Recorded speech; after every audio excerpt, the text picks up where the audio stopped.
Hi friends, happy Monday. I hope that everyone's week is off to a great start. I'm just hopping on here for a quick video before I get dinner ready and get the kids out the door for activities. So always multitasking. If you've been following me over the course of the last few days, you know that my book launch is this Friday, March 11th, and I'm super excited about that. And I've been popping on video over the last few days to just give you guys a little taste of what this concept of rewilding is all about, why you should care about it, and how my book might be able to help you. So in the first video, I gave kind of a little definition of rewilding as a restoration of our natural processes and rhythms and a reclamation of our essential humanness. And I talked about how this process of rewilding helps us to remember our roots, our essential roots of our humanness. It helps us to rekindle our instincts and our intuition so that we can reclaim our sovereignty, our joy, our freedom, our creativity, all of that, as well as reconnecting us with our self-healing capacities. And in yesterday's video, I explained what self-healing capacities are, right? So I talked about basically how the human body, for instance, is designed to live in harmonious relationship with nature and all the reasons how we've gotten away from that, right? So in today's video, I want to just talk quickly about how we primarily become disconnected from the essence of who we are, right? So many people show up in my office saying that they feel detached and dissociated and disconnected and sick.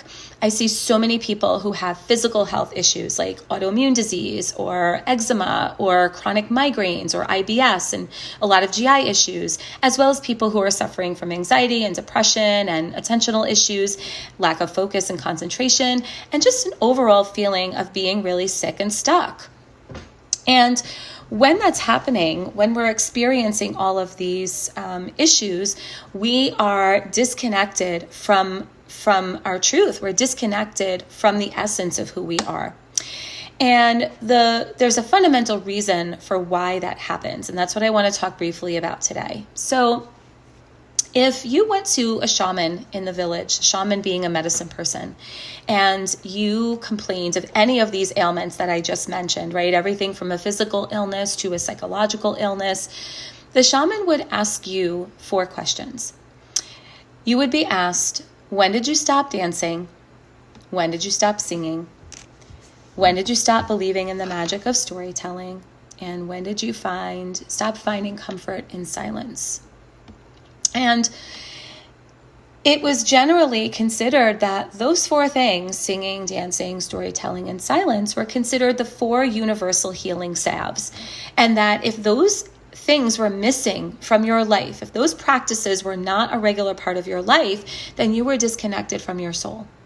And so the treatment, so to say, the prescription wouldn't be a pill.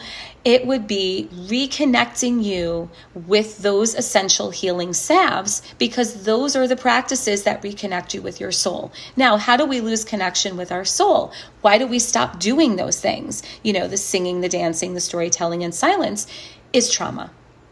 So it has been said that trauma isn't what happened to us. It's what happens inside of us because of what happened to us. That's how trauma works.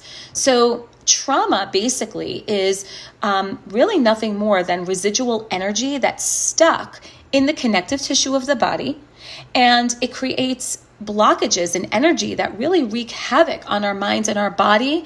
It causes our nervous system to get stuck in either a super hyper aroused state where we're stuck in flight or fight as though danger is happening constantly and our survival is in jeopardy, or we're in an extremely hypo aroused state, depressed and completely paralyzed, right? So our nervous systems get stuck. And in our physical body and in the energy body, the way that energy should be moving, that beautiful life flow is obstructed, and everything is suffocated, right? And we stop moving. A healthy system, both in physical body and energy body, is one that's moving, is one that's in flow. That's a state of ease. The opposite of that, when we're not experiencing flow, when we have these blockages, when our nervous system is stuck and dysregulated, our energy system is stuck in contraction and lacks flow, we are in a state of dis-ease or disease, right? So trauma is at the root of all physical and psychological illness. And actually, trauma is the most urgent public health crisis. And true healing from trauma is available through this process of rewilding. And that's what my program is all about.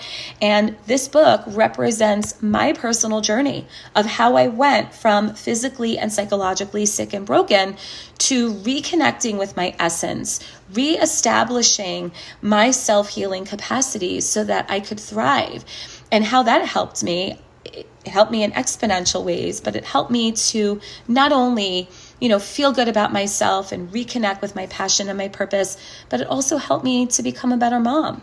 And so I want to offer this to all of you. So that's a little teaser for today, a little gist of what's happening here in this book, Rewilding. Again, the official release date is Friday, March 11th, although it has been available on Amazon, Barnes & Noble, and in local bookstores for pre-order. So thank you to all those who've been supporting it already.